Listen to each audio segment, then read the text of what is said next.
sortir. C'est une prison un peu la banlieue. C'est pas pour ceux qui veulent, comme vous faisiez déjà à 22 ans du rap, etc. Vous aviez déjà des projets. Oui, non, mais disons qu'il y a ces clichés quand on arrive et qu'on vient de telle banlieue avec un CV sorti de tel quartier, on n'a pas facilement le job, on n'a pas facilement l'ouverture, on n'a pas facilement le petit coup de pouce.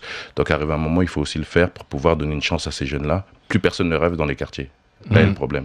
Ouais. Parce qu'ils ne se retrouvent pas aussi dans ce qu'ils voient à la télévision, dans ce qui est la France, entre guillemets. Exactement, je pense aussi. Ouais. Ils ne se sentent pas représentés. Ils ne se sentent pas représentés, ni politiquement parlant, ni médiatiquement parlant. On a beaucoup parlé de ce plafond de verre. En fait, verre. quand on vient de la banlieue, c'est où on devient sportif, où on devient un chanteur, où on est danseur. Ou humoriste ou danseur. Voilà, en fait. Alors que je pense qu'on peut y trouver des avocats, des journalistes, des futurs politiques, etc. Je pense. Ouais, mais alors on a aussi beaucoup reproché à cette banlieue de se victimiser. À force de dire on ne fait pas attention à nous, on ne s'occupe pas de nous.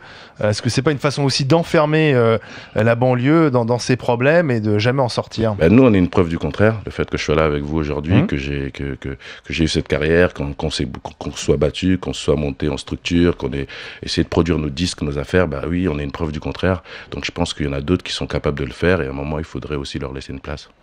Vous parlez de l'injustice, vous dites on est aujourd'hui aussi dans l'ère de la communication outrance, la publicité, la télévision, la radio, mais aujourd'hui on est dans l'ère de la sélection aussi, c'est ce que vous dites, qui s'agrémente à une dictature en fait, où on n'a pas vraiment son mot à dire aussi dans cette histoire. Je pense qu'on rentre de plus en plus dans cette sorte de sélection. On est dans une société qui se sélectionne énormément en fonction de qui vous êtes, de ce que vous avez dans votre portefeuille. De votre couleur de peau aussi, oui, faut pas le cacher, je pense aussi. Ouais. Aujourd'hui, on peut dire clairement, quand on est black en France... C'est un peu plus dur.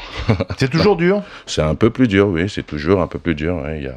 Surtout quand il se passe quelque chose de bizarre dans les banlieues ou quelque chose de bizarre concernant les Noirs, etc. Il y a un regard qui est un petit peu plus compliqué. Alors, en ce moment, les choses bizarres...